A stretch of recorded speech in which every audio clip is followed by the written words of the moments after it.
Hi everyone, welcome back to the channel. In today's video, I'm going to show you how to change language on a Ryanair application. For that, first of all, you need to launch your Ryanair application and then log in into your account. Over here, once you have successfully logged in, you will see this more tab in the bottom right hand corner of the screen. So you need to simply tap over here and try to search for the option that could help you to change your language.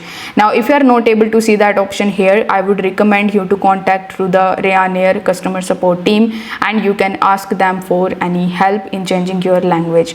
Second thing that you can do is you can simply change the language of your device, and by default it will come in your Ryanair application.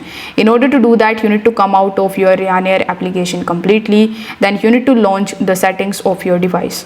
Over here in the search bar, you need to just search for language, and once you are able to find the language tab here, you need to just tap on it.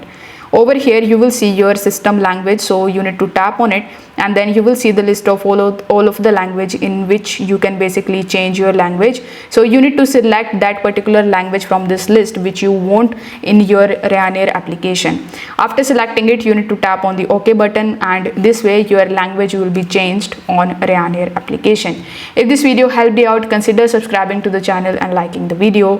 Thanks for watching.